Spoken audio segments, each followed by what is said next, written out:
Emily. I work for the Mendocino County Fire Safe Council.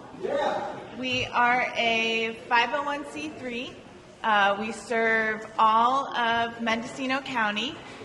Our mission is to inform, empower, and motivate county residents to survive and thrive in our wildfire-prone environment. So that's a lot. So what does that really mean? What does that mean that we do? We do a lot of stuff. We do a lot around education, so that's the inform part. We provide tons of educational resources like brochures, how-to videos.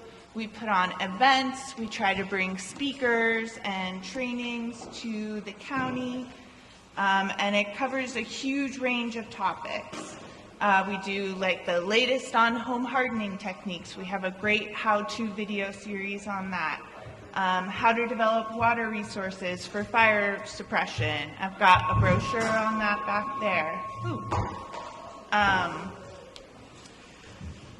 We have lots of great resources. I think I can be loud enough.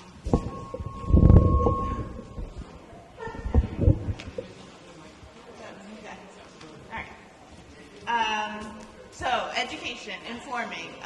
Check out all of our brochures.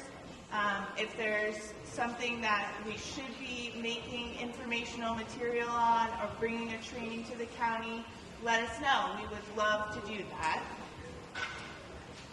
So that's inform. Then we've got motivate. And this for me is, what motivates me is money, right? Dollars, extra help. So we pull in outside resources. We aim to pull in as many state and federal dollars as possible into Mendocino County, and we partner with all organizations that share that goal. And so right now we are implementing grants for ingress-egress, roadside clearing.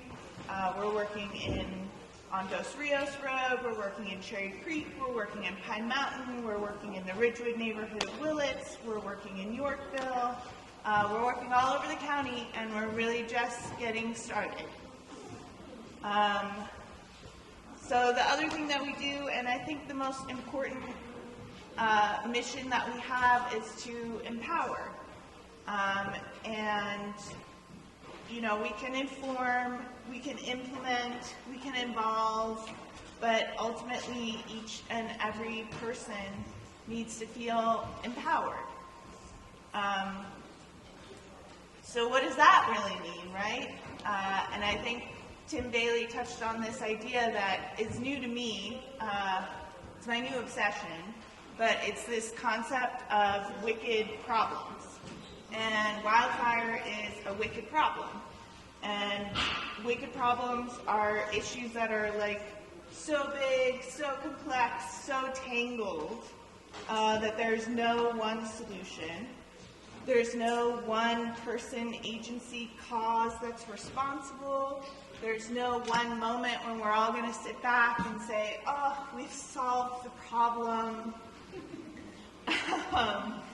And there's no solution that won't have unforeseen consequences that we'll be chasing our tail to try to fix. So it can seem impossible to solve wicked problems, right? There's lots of people who just don't engage on wicked problems. I can tell that I'm in a room full of people who aren't afraid of engaging on wicked problems, and so that is very exciting. Solutions require adaptations, sea changes.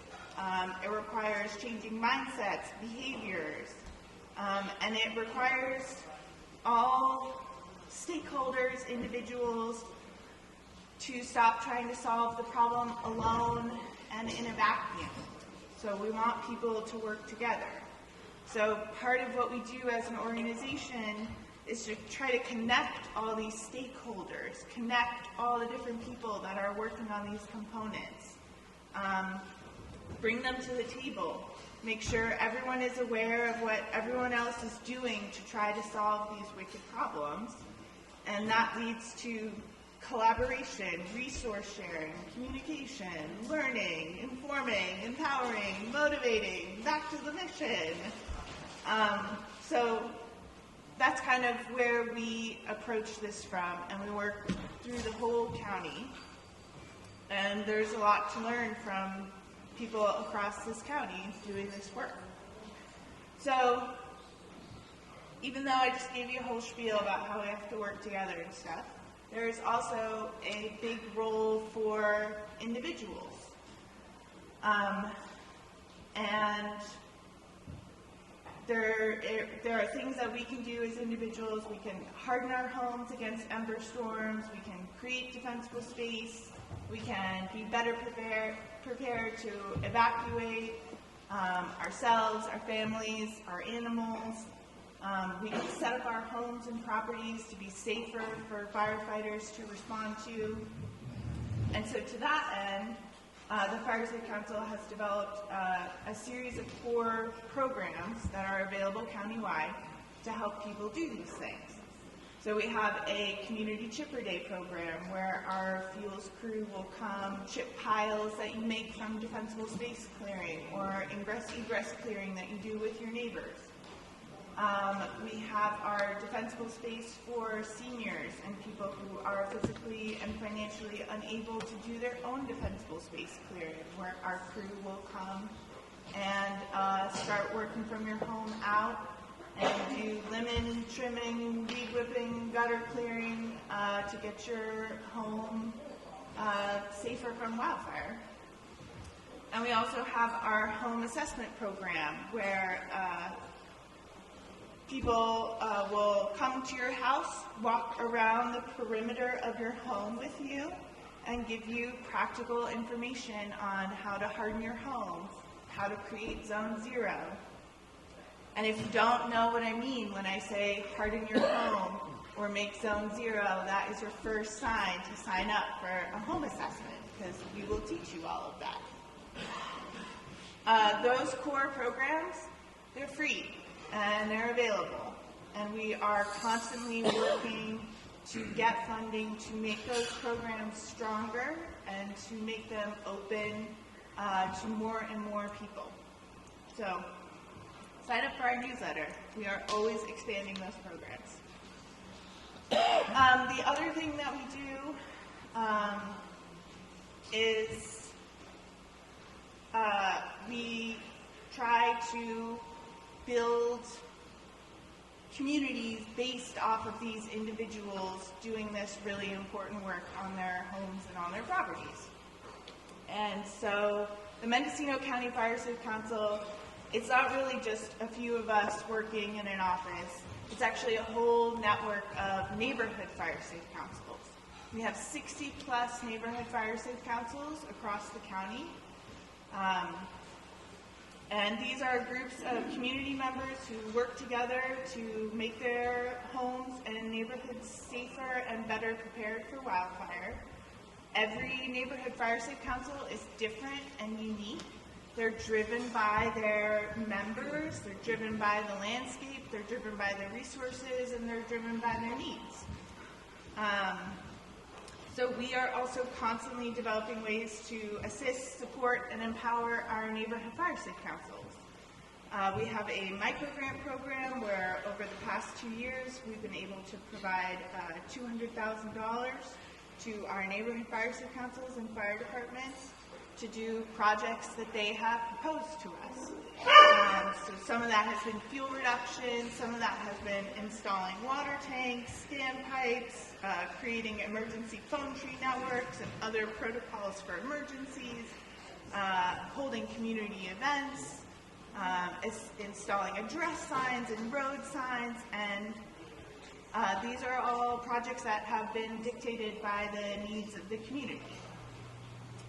We also hold monthly meetings for neighborhood fire safe councils, and we are really starting to work with our neighborhood fire safe councils to transition into becoming fire-wise communities, which if you've had trouble with your homeowner's insurance, you might have heard that term, Firewise Communities.